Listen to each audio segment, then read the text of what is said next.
नमस्कार हरि प्रेमियों, माइंडफुल भक्ति चैनल में आपका स्वागत है। हरि प्रेमियों, कैसे हैं आप? उम्मीद है आप सब अच्छे होंगे। आइए आज का प्रसंग शुरू करते हैं। कार्तिक माह की महात्म्य, पहला अध्याय। हरि प्रेमियों, वीडियो को अंत तक जरूर देखना। अगर आप चैनल पर नए हैं तो प्लीज सब्सक्राइब करें और बेल आइकॉन जरूर दबाएं ताकि आप तक हमारे सारे नोटिफिकेशन पहुंचते रहे। हरि प्रेमियों, आइए जानते हैं कार्तिक माह की पहला अध्याय, महात्म्य कथा। मैं सिमरू माता शारदा, बैठे जी वहाय, कार्तिक मास की कथा लिखे कमल हर्षाय।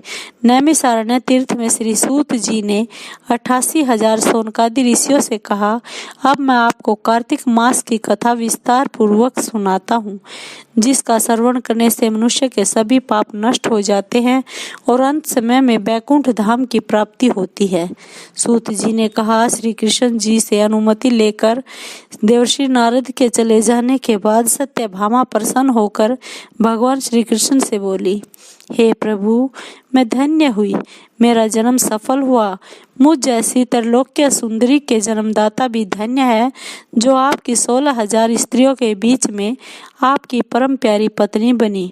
मैंने आपके साथ नारद जी को वह कल्प वृक्ष आदि पुरुष विधि पूर्वक दान में दिया, परंतु वही कल्प वृक्ष मेरे घर लहराया करता है।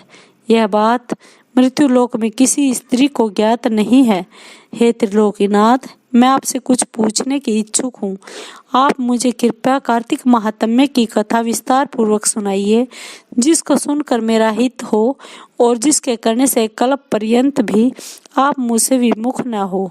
सूत जी बोले, सत्यभामा के ऐसे वचन सुनकर श्री कृष्ण ने हंसते हुए सत्यभामा का हाथ पकड़ा और अपने सेवकों को वहीं रुकने के लिए कहकर विलास युक्त अपनी पत्नी को कल्पवृक्ष के नीचे ले गए और फिर हंसकर बोले, हे प्रिय, 16,000 रानियों में तुम मुझे पुराणों के समान प्यारी हो।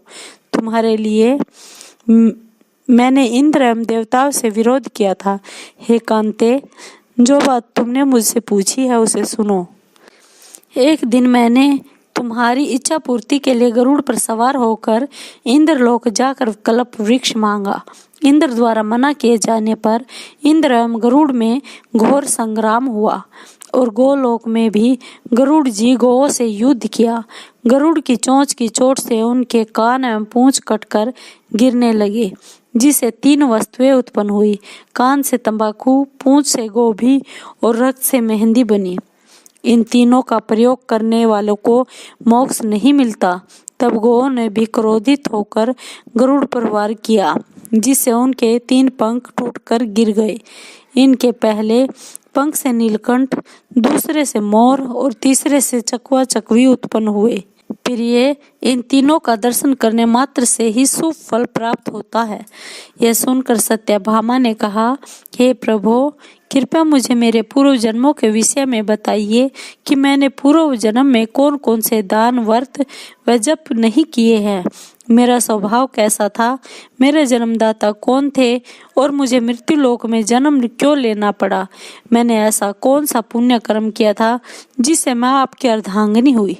श्री कृष्ण ने कहा, हे प्रिय, अब मैं तुम्हारा पूर्व जन्म में किए गए पुण्य कर्मों को विस्तार पूर्वक कहता हूँ, उसे सुनो। पूर्व समय में सतयुग के अंत में मायापुरी में अग्नि गोत्र में वेद वेदांत का ज्ञाता देव शर्मा नामक एक ब्राह्मण निवास करता था। वह प्रतिदिन अतिथियों की सेवा, हवन और सूर्य भगवान का पूजन किया करता था। वह सूर्य के समान तेजस्वी था। वृद्धावस्था में उसे गुणवती नामक कन्या की प्राप्ति हुई।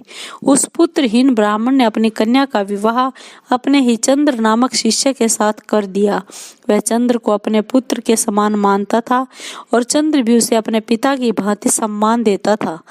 एक दिन वे दोनों कुश व समीधा लेने के लिए जंगल में गए। जब वे हिमालय की तलहटी में भ्रमण कर रहे थे तब उन्हें एक राक्षस आता हुआ दिखाई दिया।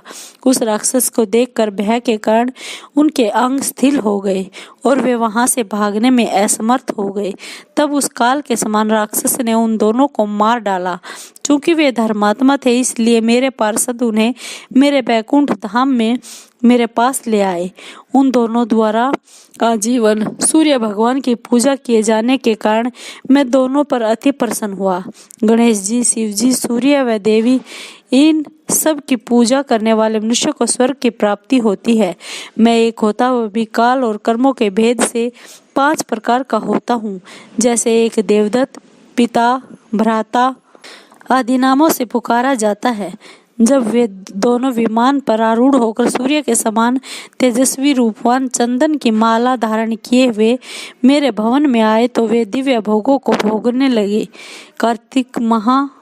आपको ये वीडियो कैसी लगी? अगर आपको वीडियो अच्छी लगी हो तो लाइक कीजिए, शेयर कीजिए और सब्सक्राइब कीजिए। धन्यवाद। जय श्री हरि।